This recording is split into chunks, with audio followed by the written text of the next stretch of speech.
علیہ یا رسول اللہ وعلیہ آلہ وصحبہ یا سیدی یا رسول اللہ. ویسے بھی السلام تلاوت شریف سے پہلے، حدیث پاک کی تعلیم سے پہلے، سیرت شریف سے پہلے، اور ویسے بھی ہر نیک عمل کی شروع میں اور آخر میں پڑھنے سے بڑی برکت ہوتی ہے. کیونکہ جی قرآن شریف کی تلاوت کر رہے ہیں کوئی بھی تو اس سے پہلے بھی درود شریف درود السلام جو ہے نا یہ قبول عبادت ہے جی، اور اس میں وہ نامنظوری والی بات نہیں ہے. تو پھر اس رب سے امید ہے کہ جو آس پاس کی قبول فرما رہا ہے وہ درمیان والی کو بھی کر دے. تو اس کی اچھا جی، بدر کا نا مارکا اس کا اختتام ہوا تھا. شکست قریش کی خبر مکہ میں سب سے پہلے ایک شخص ہے عثمان ایسا کوئی اس کا نام ہے بن ایاس خزائی لایا. قریش اپنے مقتولین پر نوحہ کرنے لگے. نوحہ مطلب یہ جو رونا پیٹنا ہے اس کو نوحہ کہتے ہیں. ٹھیک ہے. حضرت نوح علیہ السلام آپ نے نام سنا ہوگا. آپ کا نام بھی نوح نہیں تھا، عبد الغفار تھا. کچھ اور بھی بزرگوں نے نام لکھے ہیں تفسیر والوں نے، وہ تھا. لیکن مشہور حضرت نوح علیہ السلام.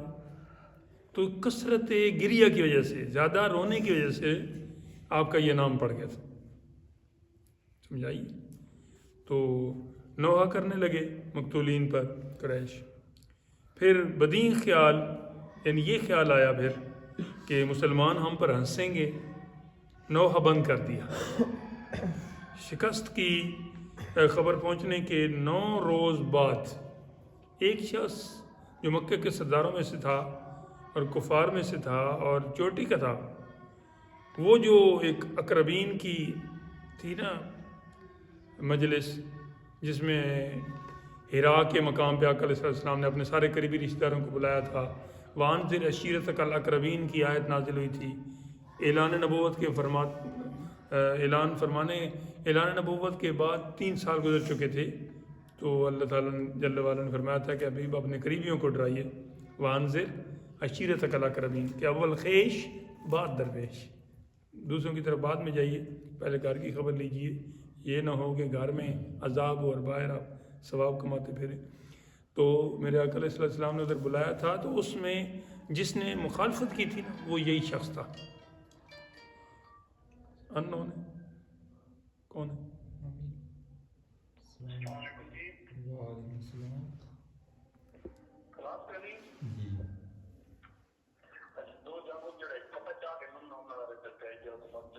جو اپنے بھائی کو بھیجو اور دوسرا معیز کو ساتھ بھیجو. اچھا. تو کیا کہتے ہیں کہ اس شخص نے عرض سرائی کی تھی کچھ ایسے. تو رب تعالیٰ جل وعلا نے اس کے جواب میں ایک سورت نازل کی تھی. وہ کون سی سورت تھی اور وہ کون تھا؟ اس نے آقا علیہ السلام کے نا ایسے، چونکہ آپ نے ایسے انگلی مبارک کی نا تو اس نے اس پہ گستاخی کے الفاظ بولے. تو رب تعالیٰ جل وعلا نے پھر اس کے پورے ہاتھ کا ہی حوالہ دے دیا. تبت یدا ابی لہب وتب. ٹھیک ہے کہ تم میرے حبیب کی ایک انگلی مبارک کی بات کر رہے ہو کہ جس سے انہوں نے اشارہ کیا کہ اللہ ایک ہے. تمہیں بہت برا لگا. تمہاری انگلی نہیں، تمہارا پورا ہاتھ، بلکہ تو سارا ہی تباہ ہو. پوری یہ صورت بھی نازل ہوئی. تو اس کے بارے میں آپ نے ابھی پڑھا تھا کچھ دن پہلے کہ جب یہ لشکر چلنے لگا تھا مکہ میں سے تو سارے ساتھ آئے تھے سردار، لیکن اس نے اپنی جگہ پہ کسی اور کو بھیجا تھا، غالباً ابو جہل کے بیٹے کو یا کسی. ابو لہب ساتھ نہیں آئے تھے.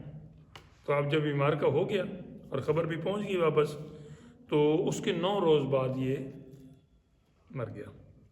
اسود بن عبد یغوس، یہ یغوس نہیں ہے، اچھا یغوس ہے، کہ 2 بیٹے زما اور عقیل اور ایک پوتا حارث بن زما میدان بدر میں کام آئے مطلب وہ بھی ادھر مر گئے، قتل ہو گئے. وہ چاہتا تھا کہ ان پر روئے. کون؟ اسود بن عبد یغوس. مگر ممانعت کے سبب خاموش تھا. یعنی منع جو کر دیا گیا تھا کہ دشمن یعنی مسلمان جو ہے ان کو پتہ چلے گا تو وہ خوش ہوں گے. اللہ اکبر. یہ حضرت ہارون علیہ السلام نے بھی حضرت موسیٰ علیہ السلام کو کہا تھا جب انہوں نے نا غصے میں آ کے نا تو ان کی داڑھی اور سر پکڑا نا تو لا تاخذ بلحیتی ولا براسی. تو اس میں ایک جگہ تو دوسرا ہے نا کہ مجھے یہ ڈر تھا کہ آپس میں یہ اختلاف پڑ جائے گا. اور ایک جگہ انہوں نے کہا تھا کہ فلا تشمت بی الاعداء، دشمنوں کو خوش نہ کیجیے، اس سے دشمن خوش ہونے. تو اب یہاں پہ بھی کفار نے یہ سوچا کہ پھر شماتت اعداء جو ہے نا، شماتت اعداء ہے اصطلاح ہے کہ وہ نہ ہو، لہٰذا آپ خاموش ہو جاؤ. اب یہ شخص رونا چاہتا تھا 2 بیٹوں پر اور 1 پوتے پر، مگر اس سبب سے یہ بھی ایک رات اس نے کسی عورت کے رونے کی آواز سنی، چونکہ اس کی بینائی جاتی رہی تھی. یعنی اب اسود بن نبی یغوث کی نا نبی نہ ہو چکا تھا کثرت عمر کی وجہ سے، اس لیے اس نے اپنے غلام سے کہا کہ جاؤ دریافت کرو کہ اب رونے کی اجازت ہو گئی ہے، یہ جو عورت رو رہی ہے، اگر ایسا ہے تو میں بھی زما پر نوحہ کروں اپنے بیٹے پر، کیونکہ میرا جگر جل گیا ہے.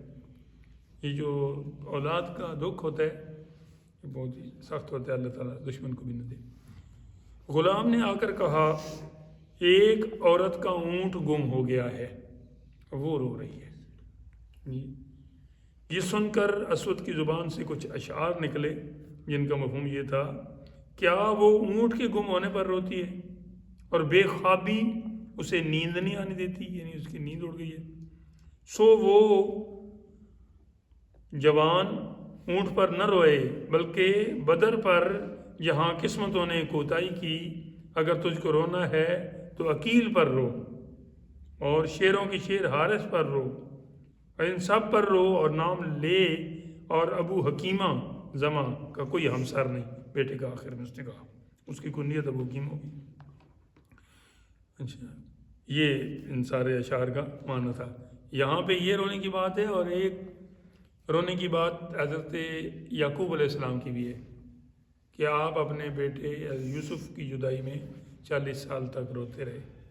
لیکن جب کربلا کا مارکہ ہوا، واقعہ ہوا، تو حضرت زین العابدین جو ہے نا امام سید سجاد، وہ کہتے ہیں کہ میرا اور یعقوب علیہ السلام کا دکھ سانجا ہے کہ ان کا بیٹا گم ہو گیا تھا اور میرا باپ گم ہو گیا، یعنی حضرت امام حسین، چونکہ ان کے وہ بیٹے تھے حضرت امام زین العابدین. اچھا، یوم بدر واقع میں یوم فرقان تھا. فرقان ایک سورت کا نام بھی ہے. فرقان کا معنی ہے فرق کرنے والی. ٹھیک ہے جی، یہ قرآن پاک کا بھی ایک نام ہے، اور بدر کے دن کو بھی یوم الفرقان کہتے ہیں. تبارک الذی نزل الفرقان، یہاں جو فرقان ہے نا اس سے مراد قرآن مجید ہے. قرآن مجید اور فرقان حمید یہ اصطلاح.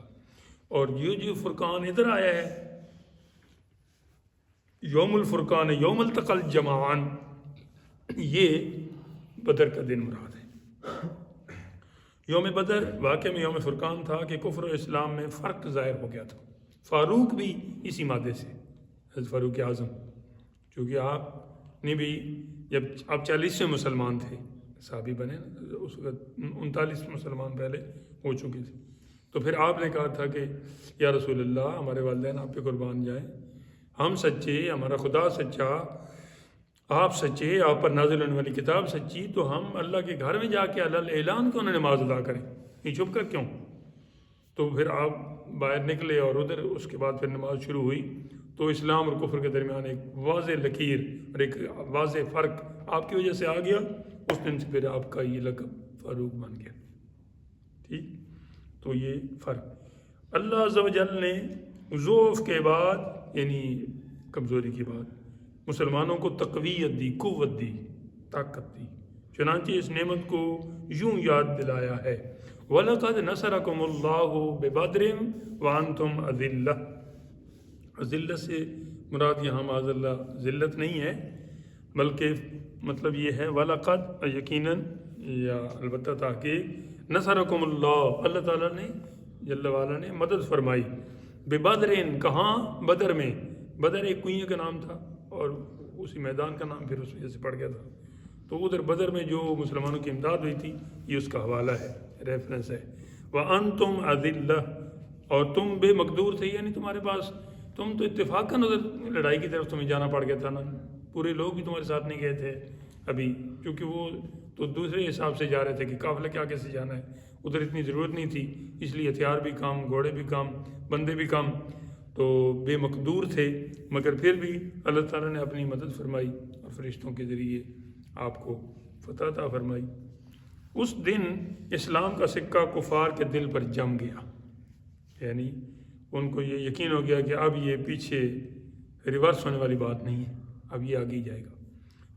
اور اہل مدینہ میں بہت سے لوگ ایمان لائے، خود جو منافقین یا تھوڑے ڈگمگا رہے تھے، تذبذب کا شکار تھے، ان کو بھی اس سے کافی یقین ہوا۔ سب سے بڑا زیادہ یقین آگے چل کے فتح مکہ کے موقع پر ہوگا، لیکن یہاں پہ بھی ہوا تھا، دھاک بیٹھی تھی لوگوں کے دل میں۔ اہل بدر کے فضائل میں اتنا ہی کہہ دینا کافی ہے کہ رسول اکرم صلی اللہ تعالیٰ علیہ وسلم نے ان کے حق میں فرمایا ہے، بے شک اللہ اہل بدر سے واقف ہے، کیونکہ اس نے فرما دیا ہے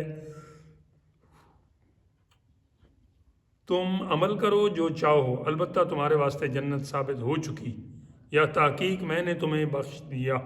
مطلب یہ ہے کہ اللہ تعالیٰ ان سے کوئی ایسا عمل صادر ہی نہیں ہونے دے گا باقی زندگی میں کہ جو دوسری طرف جانے والا ہے، ان کو اس کی برکت سے ایسے ویسے بھی صحابہ پاک کے بارے میں ہمارا یہی نظریہ ہے، عقیدہ ہے کہ وہ محفوظ عن الخطا ہے، اللہ تعالیٰ ان کو خطا سے محفوظ رکھتا ہے۔ بالفرض اگر کسی سے کوئی ہوئی ہے تو اس کو پھر وہ توبہ کی توفیق بھی عطا فرما دی ہے، ٹھیک۔ اور جو انبیاء ہیں یا فرشتے ہیں وہ معصوم عن الخطا، یعنی ان سے اس کا صدور ہونا ممکن ہی نہیں، ٹھیک۔ یہ بنیادی عقیدہ ہے، اس پہ بہت لے دے ہوئی ہے، لیکن کل کوئی اس پہ تھوڑا تصفیہ بھی الحمدللہ ہوا ہے علماء کا، لیکن ہمارا وہی پرانا جو نظریہ ہے الحمدللہ، نہ اس میں کوئی جول ہے، نہ کوئی جول تھی، اور نہ انشاءاللہ ہوگی۔ اچھا آگے جی، آخرت میں مغفور ہونے کے علاوہ دنیا میں بھی بدری ہونا خاص امتیاز کا سبب شمار کیا جاتا تھا، ٹھیک ہے۔ بدری صحابہ میں شامل ہونا یہ خاص اعزاز تھا، جیسے یہ ہے نا کہ سارے صحابہ ویسے تو ہیں، ان کی تعداد بھی 1,24,000 کم و بیش بنتی ہے، ٹھیک ہے، لیکن چلو جو بھی ہے، یہ صحابی ہونے میں جو سارے برابر ہیں، جس طرح نبی سارے نبوت میں برابر ہیں اور رسالت میں جو ہیں وہ برابر ہیں، اس طرح صحابی بھی سارے برابر ہیں اس لحاظ سے۔ لیکن دوسری طرف قرآن پاک کی آیت صبح بھی میں بتا رہا تھا کسی ویڈیو میں کہ سورہ الحدید میں اللہ تعالیٰ جل وعلا فرماتا ہے کہ جن صحابہ نے فتح مکہ سے پہلے اسلام قبول کیا اور اسلام کی خدمت کی، ہجرت کی، جہاد کیا، اپنے مال سے خرچ کیا اسلام کی دفاع اور بقا اور صلاح کے لیے، وہ اور جو فتح مکہ کے بعد یہ سارے کام بھی کرتے رہے اور اسلام بھی لائے اور صحابی بھی بنے، وہ برابر نہیں ہے، لا یستوی، مساوی نہیں ہے۔ لا یستوی منکم من انفق من قبل الفتح وقاتل اولئک اعظم درجۃ من الذین انفقوا وقاتلوا، وہ درجے میں بڑے ہیں ان سے جو بعد میں ایمان بھی لائے اور انفاق فی سبیل اللہ بھی کیا اور لڑائی بھی کی اللہ کی راہ میں، ٹھیک ہے۔ ہاں لیکن اتنی بات ہے، کلم وعد اللہ الحسنی، سب کے ساتھ اللہ کا اچھا وعدہ ہے، یعنی ہر صحابی بہرحال جنتی ہیں، مرتبے میں فرق ہے۔ تو میں عرض کر رہا ہوں یہاں بدری صحابہ کے حوالے سے کہ باقی سارے صحابہ برابر ہیں، لیکن پھر جب مرتبہ کی بات آتی ہے پھر خلفائے راشدین کا وہ باقیوں سے درجہ اوپر ہے، اس سے پھر نیچے عشرہ مبشر ہیں وہ جو 10 ہیں، ان میں وہ 4 خلفائے راشدین بھی آ گئے، تو آگے پھر بدری ہیں، اور بدری کے بعد پھر جو ہے وہ احد والے، اور احد سے پھر جو جیسے جیسے نیچے آتے گئے، تو بدریوں کا ادھر تو مقام جو اللہ نے انہیں عطا فرمایا وہ فرمایا ہی ہے، ادھر بھی ان کا خاص ایک درجہ تھا۔ بلکہ حضرت ابوبکر صدیق رضی اللہ عنہ شروع میں بدری صحابہ کو، چونکہ صحابہ تو پھر کافی ہو گئے تھے بعد میں، تو ان کو نا جہاد پہ نہیں بھیجتے تھے، ان کو اپنے پاس رکھتے تھے، لیکن ایک موقع ایسا آیا، وہ جنگ یمامہ جو ہے جو نبوت ختم نبوت کے دفاع کے لیے تھی، مسلمہ کذاب کے خلاف، ادھر پھر بدری بھی گئے اور سارے گئے، تو باقی ان کا لحاظ رکھا جاتا تھا۔ تو یہ بھی یہاں یہی بات کر رہے ہیں، بلکہ وہ ہتھیار بھی جن سے بدر میں کام لیا گیا تبرک خیال کیا جاتا تھا یا کی جاتے تھے، وہ ہتھیار بھی کہ یہ جی بدر میں استعمال ہوئے۔ چنانچہ زبیر نے جو برچھی عبیدہ بن سعید بن عاص کی آنکھ میں ماری تھی وہ یادگار رہی۔ بدیہہ طور کہ حضور اکرم صلی اللہ تعالی وسلم نے حضرت زبیر سے مستعار لی، مستعار کا معنی ہے عاریتاً لی، ادھار لی جی۔ اور کیا کہتے ہیں، زبیر کون تھے؟ حضور پاک علیہ السلام کے پھوپھی کی بیٹے تھے، تو آپ پھر ان کی کیا ہوئی ہے؟ ماموں کے بیٹے۔ یہ ایک کنٹراسٹ ہوتا ہے اس سے رشتے جو ہیں۔ اچھا، پھر آپ کے چاروں خلیفوں کے پاس منتقل ہوتی رہی وہ برچھی نیزہ، بعد ازاں حضرت عبداللہ بن زبیر کے پاس رہی، یہاں تک کہ 73 ہجری میں، یعنی ہجرت کو 73 سال ہو گئے تھے، اور آقا علیہ السلام کو دنیا سے پردہ فرمایا یہ قریب 62 سال ہو گئے تھے۔ حجاج نے ان کو شہید کر دیا، حجاج بن یوسف مراد ہے۔ اہل بدر کے توسل سے، توسل وسیلہ کہتے ہیں، واسطہ جو آپ کہتے ہو، جو دعا مانگی جائے وہ بفضل الہی مستجاب ہوتی ہے۔ مستجاب کا معنی ہے اسے اجابت کا جوڑا عنایت ہوتا ہے، یعنی وہ قبول ہوتی ہے، اس کا جواب آتا ہے، یعنی جو چیز مانگی جا رہی ہوتی ہے وہ ملتی، جیسا کہ مشائخ کا تجربہ ہے۔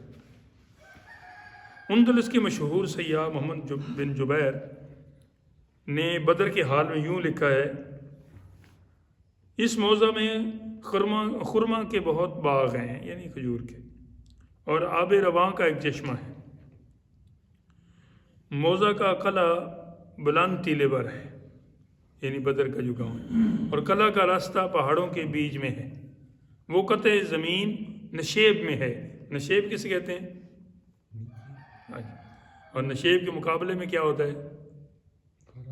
فراز، فراز، فراز بلندی، سرفراز ہم کہتے ہیں، سر بلند، یہ اسی کے معنی، اور نشیب نیچے، نشیب و فراز زندگی میں آتے رہتے ہیں، اونچ نیچ، نشیب۔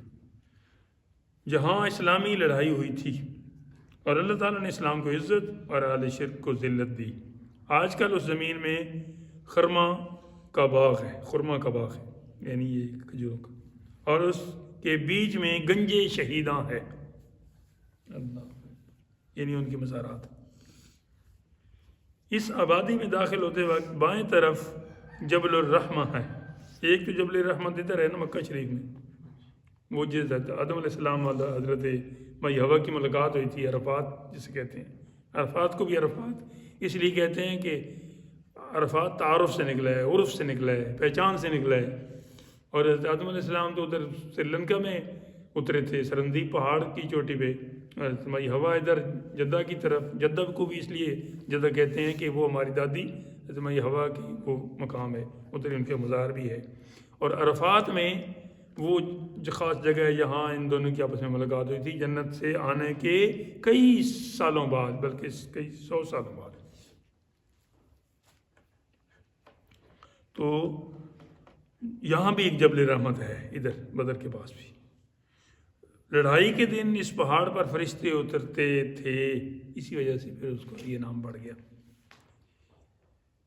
اس پہاڑ کے ساتھ جبل طبول ہے، اس کی قطع ریت کے ٹیلے کی سی ہے۔ قطع مطلب وضع قطع، شکل، ہیکل بھی کہتے ہیں شکل کو، شیپ کہتے ہیں۔ ہر شب جمعہ کو اس پہاڑ سے نکارے کی صدا آتی ہے، آج بھی نکارہ، یہ جو نا ڈنڈورا پیٹتے ہیں اس کو کہتے ہیں، اس لیے اس کا نام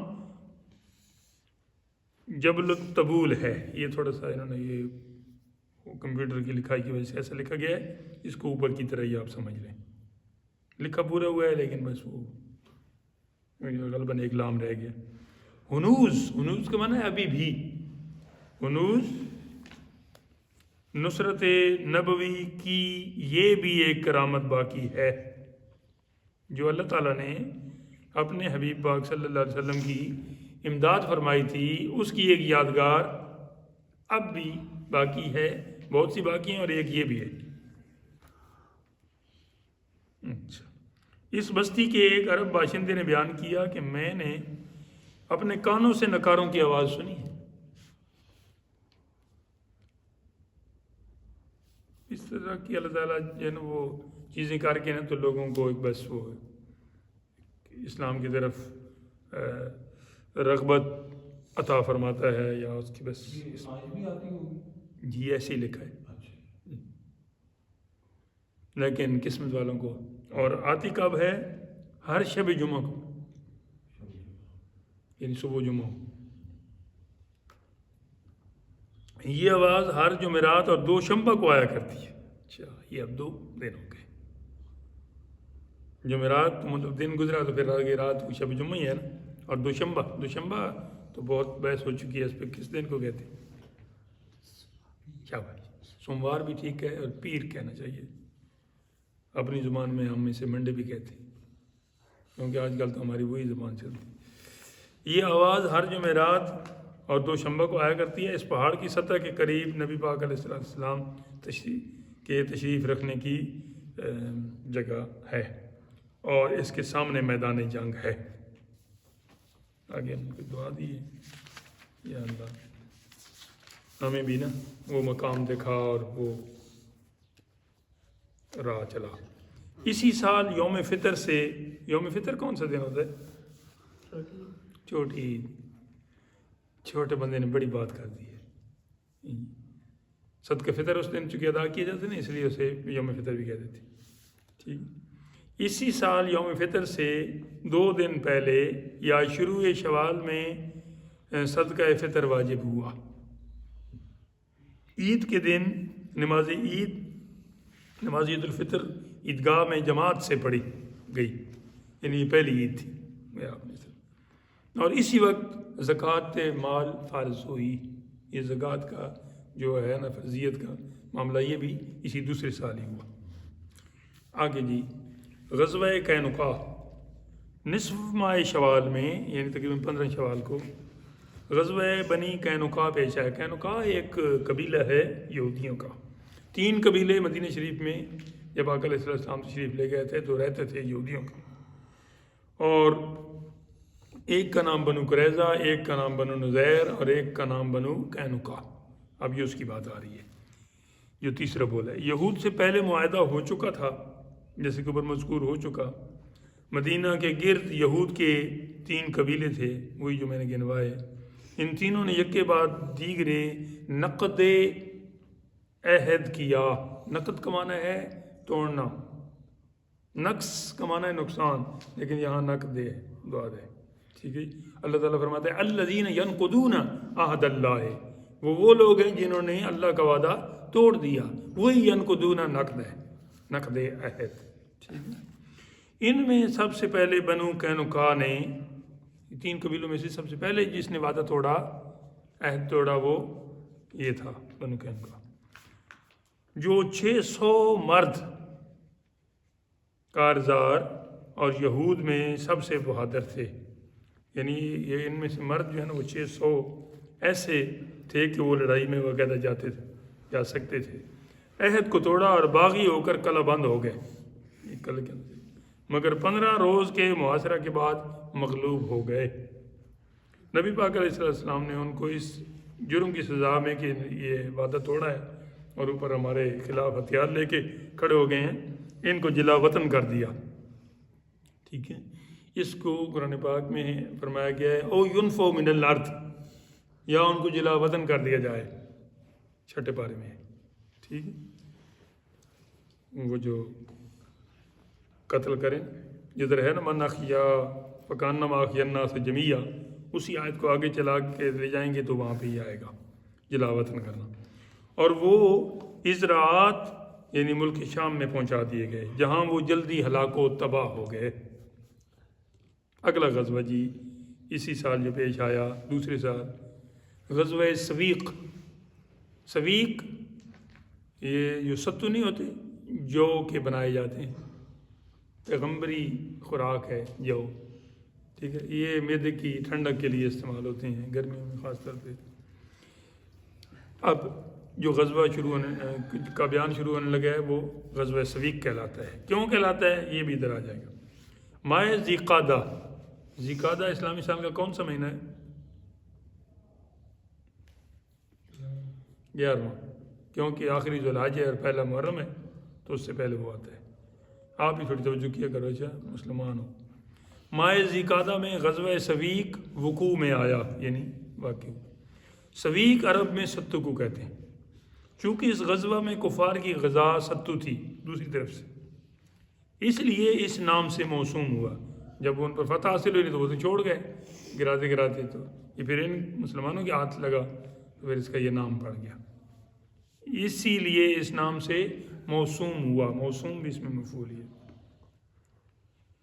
اس غزوہ کا سبب یہ تھا کہ غزوہ بدر کے بعد ابو سفیان نے قسم کھائی تھی، جو کہ وہ بعد میں مسلمان ہوئے ہیں فتح مکہ کے دن، تو پہلے تو اس طرف سے تھے تو ادھر آ بھی نہیں سکے تھے کیونکہ وہ اس دوسرے قافلے کی سربراہی میں تھے۔ تو قسم کھائی تھی کہ جب تک میں محمد صلی اللہ تعالی علیہ وسلم سے لڑائی نہ کر لوں جنابت سے سر نہ دھوؤں گا، یعنی غسل فرض بھی ہو تب بھی میں سر نہ دوں۔ اس لیے قسم کے پورا کرنے کے لیے وہ 200 سوار لے کر نکلا۔ مقام عریض میں اس نے ایک نخلستان کو جلا دیا، نخلستان وہی نخل کھجوروں کا باغ، اور ایک انصاری کو قتل کر ڈالا۔ رسول اللہ صلی اللہ تعالی وسلم نے تعاقب فرمایا اور ابو سفیان، اور یہ واو درمیان میں مسپرنٹ ہے، اس کو درست کرنا ہے، اور اس کی ہمرائی بوجھ ہلکا کرنے کے لیے ستو کے بورے پھینک کر بھاگ گئے۔ وہ چونکہ وزن زیادہ تھا نا تو وہ پھر ایک ایک بوری گراتے گئے کہ وزن کم ہو، اور تیز بھاگیں، جانور بھی، گھوڑے بھی، اور جو بھی سواریاں تھیں۔ ہاں جی،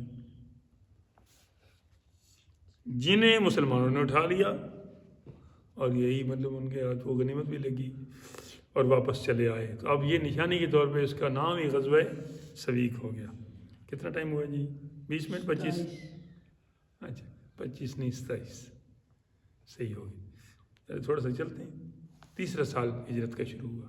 آپ کا تو ٹائم پورا ہو گیا نا، آپ کو تو 20 منٹ ہی تقریباً۔ اللہ، چلے تھوڑا سا پڑھ۔ ہجرت کا تیسرا سال۔ ویسے ہجرت کے کون سے سال وصال شریف ہوا تھا نبی پاک علیہ السلام کا؟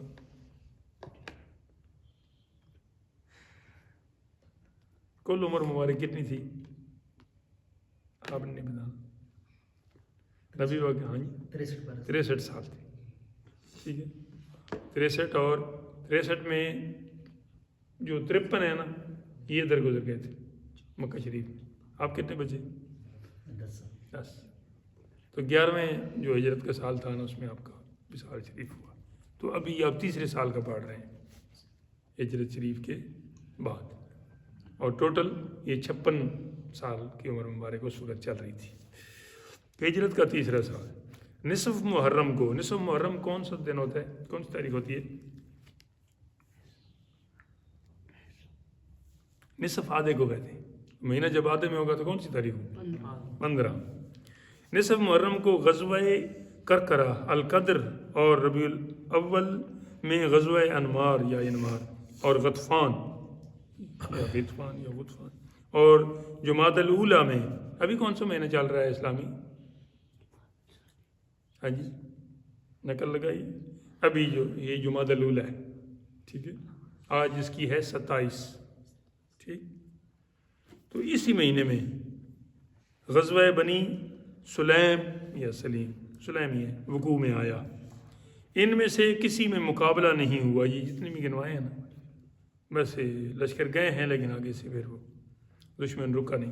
غزوہ انوار میں داسور غطفانی، یہ واو ہے لیکن اصل میں خیال میں دال ہے، اسلام لایا، ایک شخص کا نام ہے۔ ماہ ربیع الاول میں کعب بن اشرف، یہ یہودی شاعر تھا جو اسلام کی حجو کیا کرتا تھا، یعنی اسلام کی نا اس میں وہ مذمت اور معاذ اللہ برائی ہاں وہ کرتا تھا. حضرت محمد بن مسلمہ کے ہاتھ سے قتل ہوا. آقا علیہ السلام نے خود اس کے قتل کے لیے بھیجا تھا. ماہ جمادی الاخری میں ابو رافع اسلام بن ابی حقیق یہودی جو رسول اللہ صلی اللہ علیہ وسلم کو اذیت دیا کرتا تھا، حضرت عبداللہ بن عتیق انصاری خزرجی، یہ عتیق موٹے کاف کے ساتھ نہیں ہے، کش والے کاف کے ساتھ عتیق ہے، ٹھیک ہے، خزرجی کے ہاتھ سے مارا گیا. یعنی اس سال میں دو بڑے دشمن، ایک تو کعب بن اشرف جو شاعر تھا یہودی وہ، اور دوسرا یہ ابو رافع. سلام اسلام نہیں، یہ سلام بن ابی حقیق ہے، دوبارہ کسی جگہ پہ آ جائے گا. ماہ شوال میں، شوال کون سا مہینہ ہوتا ہے؟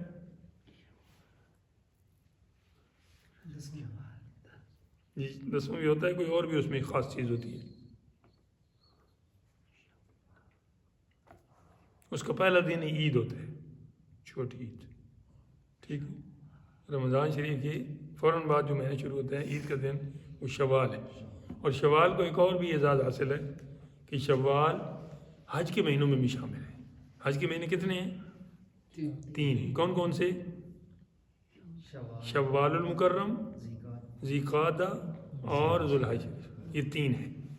یہ حج کے مہینوں میں بھی شامل ہے، ٹھیک ہے. دوسری طرف وہ جو حرمت والے 4 مہینے ہیں ان میں یہ شامل نہیں ہے.